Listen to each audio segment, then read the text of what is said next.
Omar bin Abdul Aziz attending in the funeral.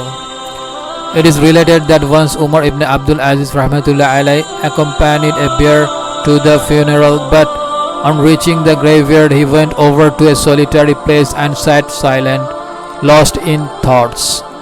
Someone asked, "O Amirul Mu'minin, you are the guardian of this funeral and you were sitting here alone." He said, "I heard a grave calling me and it said, 'O Umar ibn Abdul Aziz, do you not ask me how I treat those who come to me?'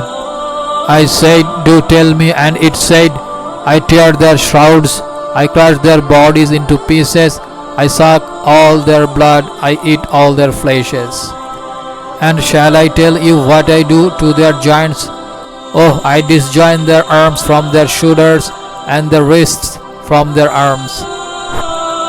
I disjoin the hips from their bodies, the thighs from their hips, the knees from their thighs, the calves from their knees, and the feet from their calves." Saying this, Umar ibn Abdul Aziz rahmatullah alayhi began to weep, and at length he added, "Oh, brief is our stay in this world and great is its illusion. Those who are noble and proud in this life will be humbled in Akhirah. Those who are rich will be made poor and destitute. The young quickly grow old and the living meet death soon. Let not the smiles of the world, favors of the world beguile you. Don't you see how soon it turns away from its admirers? Oh, where are the great admirers of the world who built great cities, dug big canals, planted beautiful gardens? They stayed here but little and were gone, leaving everything behind. Their sound health and the strength of their bodies deceived them, breeding in them a zeal for lustful wife, and induced them to sinning. By Allah Ta'ala, who is most high, they were envied in the world for their abundant wealth, and people were jealous of them. But in spite of obstacles, they earned big fortunes which roused jealousy in the minds of the people, but they were unmindful of the hindrances that stood in their way to affluence and prosperity, and they bore with pleasure the hardships that they had to face for amazing wealth. But see now what the earth has done to their bodies, what the worms have made of their joints and their bones. They used to recline on rich couches and cushions and rested on soft, fluffy beds raised above the ground, surrounded by their servants and attendants, with their kinsmen and neighbors to keep them pleasant company. But what is happening now? Just call them and ask them, "How are you faring in your graves?" Everybody, rich or poor, is lying under the same ground. Ask the rich among them, "What use were the riches to you?" Ask the poor, "What harm did the poverty do to you?"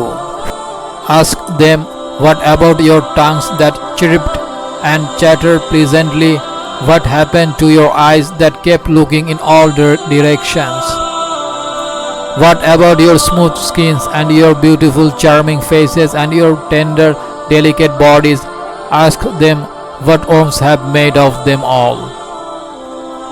They have made their complexion black, eaten up their flesh, covered their faces with dust, disjoined their limbs, broken their joints to pieces. Alas, where are their attendants who ran at their commands, calling out at your service, "My Lord"? Where are their castle and apartments to which they retired for rest? Where is the wealth they amassed, the fortunes they treasured? Alas, their servants could not provide them any food for their journey through the graves, nor gave any pillow, nor planted any tree or garden, but laid them on the ground. Ah, there they lie, buried all alone in the darkness of the graves, their days as dark as the night. They can meet their friends no more, nor invite anyone to their places. Ah, among the inmates of these graves, there are many men with tender bodies and delicate ladies of dainty disposition. But now their bodies have decayed, their limbs lie apart, their eyes have come out of the sockets and fallen on what had been their cheeks. Their necks have been disjointed, their mouths are filled with pus and putrid water, and worms are running over their bodies. Ah, while they lie there resigned to death and decay, their widows have long since remarried and are enjoying themselves. Their sons have taken possession of their houses, their heirs have distributed their property among themselves. Nevertheless, some fortune ones there are among the inmates of these graves who are having a blissful time, partaking of the bounties of their Lord with faces fresh and radiant. They were not beguiled by this world but kept the Akhirah in remembrance. They sacrificed their worldly desires for their requirements in Akhirah and treasured up rich assets, good deeds for the life to come, sending forth as though in advance they thought they would need things in the Akhirah. O you who must inevitably pass on the grave tomorrow, what has beguiled you about this world? Do you think this wretched world will not betray you? Do you hope to live in the world forever, where men come and go and no one ever stays? Your spacious bungalows, your ripening fruit gardens, your soft couches, your suits for summer and winter, all will suddenly stay here. When the Malakul Maut, angel of death, will arrive, nothing can stop him. Sweet after sweet will come. The appetite will increase, will toss and turn in bed in the agony of death.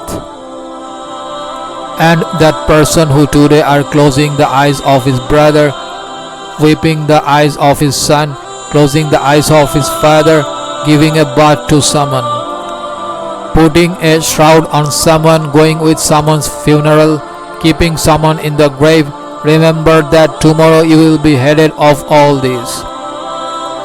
Hazrat Omar bin Abdul Aziz rahmatullah alayhi said so many things and finally recited two lines which mean this: man delights in things that will soon perish and keeps himself occupied with worldly hopes and inordinate longing. O fool, do not be deceived by the treasures of dreams. Your days are spent in heedlessness, your nights are spent in sleep, though death is rode upon you. You are doing such things today that you will be frowned upon tomorrow. You are living like a four-legged animal in the world. It is said that Hazrat Omar bin Abdul Aziz rahmatullah alayhi passed away just 1 week after this incident. To get new episodes, click subscribe button.